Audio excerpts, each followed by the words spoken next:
सपने में देवता के दर्शन होने के बाद साधक कर बैठता है ये गलतियां। आदेश नाथ जी को आदेश, गुरु जी को आदेश, गुरु गोरखनाथ जी को आदेश। स्वागत है भक्तों मेरे YouTube चैनल शिव साज पर। आज मैं आप लोगों के लिए एक महत्वपूर्ण टॉपिक पर वीडियो लेके आया गया हूं और ये वीडियो इतनी खास है कि जो साधक सपने में अगर किसी देवता या किसी पीर फकीर या किसी देवी देवता के दर्शन कर लेता है, उसके बाद वो क्या क्या गलती करता है उसके बारे में आज ये मैंने वीडियो बनाई है।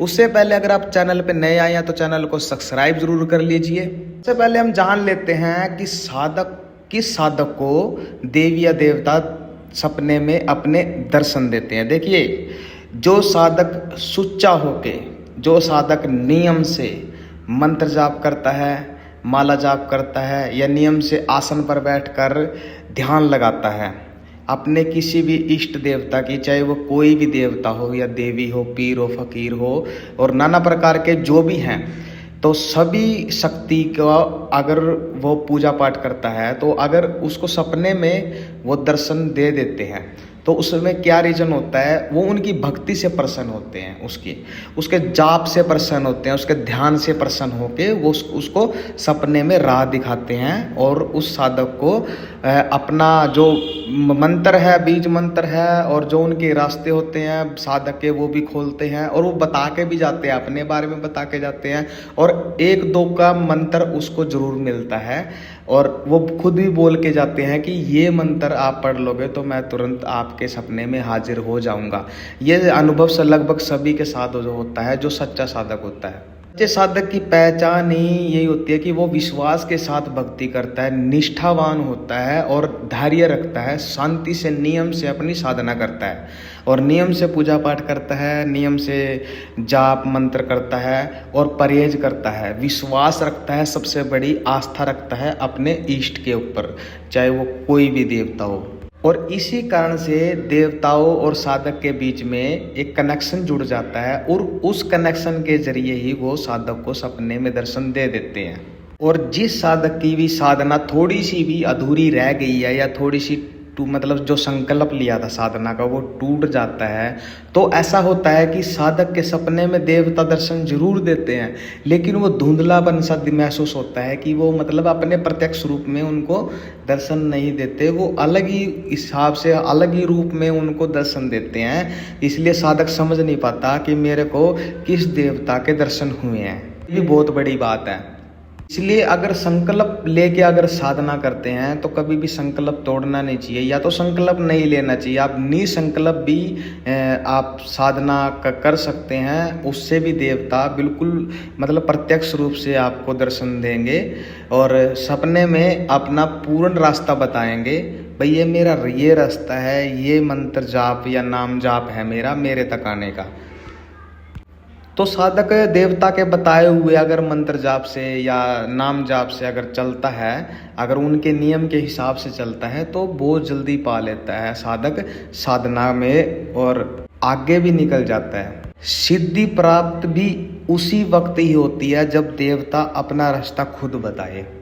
किसी साधक के साथ ऐसा होता है कि जैसे मान लो देवता है तो देवते के जो गण होते हैं ना, जो उनके सेवादार होते हैं, उनके पहरेदार होते हैं, तो वो भी उनको सपने में दर्शन दे सकते हैं। क्योंकि ऐसा होता है ना कि जैसे अब बालाजी सरकार हुए, बालाजी सरकार की जो साधना करता है, सेवा करता है, उनकी भक्ति करता है, तो कभी कभार ऐसा होता है कि बालाजी खुद ना आके तो बालाजी के जो दूत होते हैं वो साधक को दर्शन देते हैं और उनका काम बनाते हैं। और हाँ, बालाजी की सेवा को में आगे बढ़ने के लिए और आगे बढ़ने के लिए देखिए, सेवा साधना एक ऐसा रास्ता है जिसका कोई अंत नहीं है।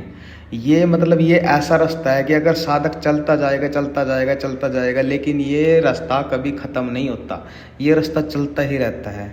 बस इतना होता है कि साधक को रास्ते में सीढ़ियाँ मिलती रहती हैं।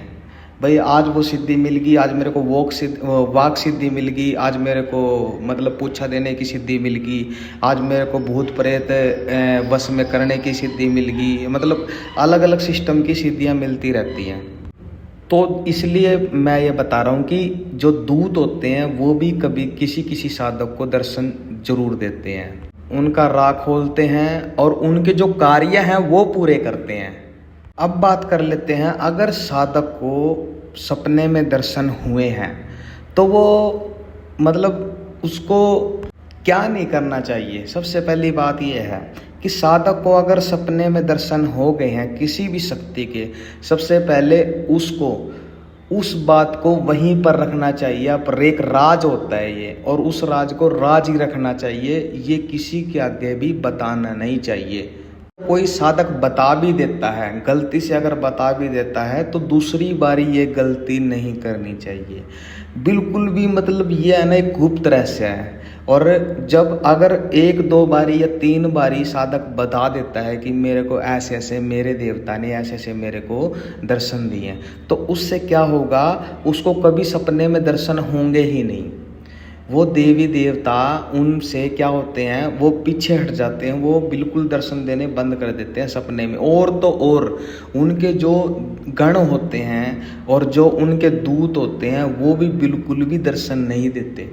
लगभग है ना, उनका मतलब जो रास्ते खुलने वाले हैं वो भी नहीं खुलते, क्योंकि साधक को ये बात पहचानी पड़ेगी कि मेरा देवता मेरे को दर्शन दे रहा है। उसको किसी के आगे बिल्कुल भी शो नहीं करना है, किसी को बताना ही नहीं है। अगर कोई ज़बरदस्ती करे या जुबान पे भी आ जाए ना, फिर भी नहीं बताना। कोई देवता तो ऐसे होते हैं जो सपने में ही साधक को बोल के जाते हैं कि मैंने आपको दर्शन दिए हैं, तो आपने ये बात किसी को बतानी नहीं है। खुद देवते भी बोल के जाते हैं, पीर फकीर भी बोल के जाते हैं ये बात। लेकिन साधक सवेरे क्या होता है, जैसे ही उठता है तो भूल जाता है। वो क्या होता है, वो एकदम एक्साइटेड हो जाता है, अपना संयम खो देता है, और वो अपने जो साथी होता है, जैसे अब गुरु भाई हो गया, एक ही गुरु के चेले हो गए, तो आपस में बैठते वक्त डिस्कस कर लेते हैं, भाई ऐसे ऐसे मेरे को आज दर्शन दिए, फलानी शक्ति ने मेरे को दर्शन दिए, मेरे को फलाना राह बताया। जैसे ही महफिल बैठती है उसमें बोल दिया। लेकिन ऐसी गलती कभी भी साधक को नहीं करनी चाहिए। उससे क्या होगा, उसने जितनी भी सिद्धियां की हैं, सिद्धियां किस लिए करता है, दर्शन के लिए करता है या चौंके लगाने के लिए करता है, भक्ताई करने के लिए करता है, या अपना कार्य संपूर्ण करवाने के लिए करता है। सिद्धियां इसीलिए तो करते हैं लोग।